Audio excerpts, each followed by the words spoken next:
বাঙালির রান্নাঘরে নিরামিষের একটা ব্যাপার থাকে। সপ্তাহে কেউ একদিন, কেউ দুদিন, আবার 3 দিন। তো এই সুন্দর নিরামিষের একটা আইডিয়া পেতে চলুন কাকলির সংসারে, কাকলির রান্নাঘরে ঢুকে যাই। আর দেখে নিই নিরামিষ কী রান্না হচ্ছে আজ। আজ তো শুক্রবার, তো আজ আমার সব নিরামিষ রান্নাবান্না হবে। তো সকাল সকাল সব স্নান পুজো করে ঘরের টুকিটাকি কাজকর্ম সেরে আমি চলে যাব সোজা রান্নাঘরে। আর এই নিরামিষ রান্না কিন্তু অনেকের বাড়িতে শনিবার, কেউ শুক্রবার, কেউ মঙ্গলবার, এক এক দিন এক একজন নিরামিষ করে থাকেন।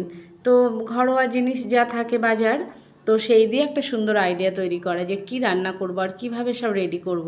তো প্রথমেই আমি দেখুন মানে মুগ ডাল সিদ্ধ করে রেখে দিয়েছি একটু প্রেসারে। আর এদিকে একটু থোড় ছিল, থোড়টাও আমি একটু সিদ্ধ করে পোস্ত আর কাঁচা লঙ্কা দিয়ে বেটে রেখে দেব। আর আজ সকাল সকাল না একটু বাগানে গেছিলাম, গিয়ে দেখলাম প্রচুর শাক হয়েছে। ওই যে হয় না অনেক রকমের শাক, তো ওই শাক আমি কিছুটা তুলে রেখেছি। আর দুটো কাঁচকলা ছিল ফ্রিজে, কাঁচকলা দুটো গ্রেট করে রেখে দিয়েছি। তার জন্য একটা মশলাও তৈরি করে রেখেছি, টমেটো আদা। মানে আমি আজকে সব গুছিয়ে রেখে তবে রান্নাটা করব। তো আমার টোটালি সব রেডি হয়ে গেছে। শাকটাও আমি সুন্দর করে কেটে ধুয়ে রেখেছি। এটা আমার বাগানের পাঁচমিশালি শাক। তো ছেলের জন্য একটু আলু কেটেছি, ভাজা করব। ফ্রিজে দেখলাম দুটো ঘি করলা, একটা পটল আছে, ওটাও একটু ভেজে দেবো, ওরা ডালের সঙ্গে খেয়ে নেবে। আর বড় সাইজের একটা আলু কেটেছি, এই যে গ্রেট করা কলাটার সঙ্গে রান্না করব। তাই হঠাৎ করে দেখলাম বেসনটাও শেষ হয়ে গেছে, তো একটু ডালের গুঁড়ো করে নিয়েছি। তো ডালের গুঁড়ো দিয়ে আর ওই গ্রেট করা কলা ভালো করে আমি ম্যারিনেট করে নেব। ওর মধ্যে দেবো একটু নুন, হলুদ আর ওই বেটে রাখা মশলার 1 চামচ দিয়ে দিয়েছি। দিয়ে ভালো করে ওটা ম্যারিনেট করে রেখেছি। আর এদিকে ডালটা আমি এইভাবে তেলের উপরে দিয়েছি, একটু জিরে তেজপাতা তেলের উপরে দিয়ে শুকনো লঙ্কা দিয়ে আর ডালটা ভালো করে কষিয়ে গরম জল দিয়ে দিয়েছি। ডালটা ওদিকে ফুটছে, আর এদিকে আর একটা কড়াইতে একটু তেল আর শুকনো লঙ্কা ফোড়ন দিয়ে আমি শাকটাও বসিয়ে দিয়েছিলাম। শাকটাও দেখুন আমার হয়ে গেছে, ডালটাও হয়ে গেছে। মানে এইভাবে পরপর আমি রান্নাগুলো করে নিয়েছিলাম নিরামিষ।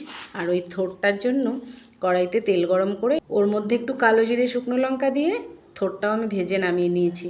ওতে একটু সামান্য চিনি দিয়েছিলাম, স্বাদটা দ্বিগুণ হয়েছিল। আর এদিকে ম্যারিনেট করা কলাটা এইভাবে আমি তেলের মধ্যে দিয়ে ভালো করে ভেজে তুলে নিয়েছি লাল লাল করে।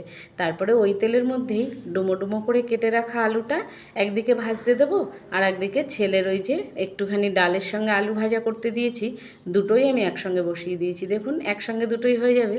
দারুণ আইডিয়া, তাই না? তো ওইদিকে আলুটা ভাজতে থাক, আর এদিকে আমি আর একটা কড়াইতে তেল গরম করে ওর মধ্যে জিরে তেজপাতা শুকনো লঙ্কা হিং ফোড়ন দিয়ে বেটে রাখা টমেটো আর আদার পেস্ট দিয়ে দিয়েছি। আর দিয়ে দিয়েছি ধনে গুঁড়ো, জিরে গুঁড়ো, শুকনো লঙ্কার গুঁড়ো, কালারের জন্য কাশ্মীরি রেড চিলি পাউডার, আর নুন হলুদ তো অবভিয়াসলি দিতেই হবে। তো ভালো করে মশলাটা কষিয়ে ভেজে রাখা আলুগুলো দিয়ে যখন তেলটা ছেড়ে দিয়েছে তখন আমি জল দিয়ে দিয়েছিলাম, গরম জল পরিমাণ মতো দিয়েছিলাম। তারপরে ভেজে রাখা কোপ্তাগুলো দিয়েছি, আর নামানোর আগে ঘি আর গরম মশলা দিয়ে নামিয়ে দিয়েছি। দেখলেন তো কি তাড়াতাড়ি রান্না হয়ে গেল আমার। চলুন এবার দুপুরের খাবারটা সার্ভ করে দিই। প্রথমেই দিয়ে দিয়েছিলাম ডাল, শাক ভাজা, থোড় বাটা, ঘি করলা ভাজা, পটল ভাজা, আর দিয়ে দিয়েছিলাম 1 বাটি কোপ্তা।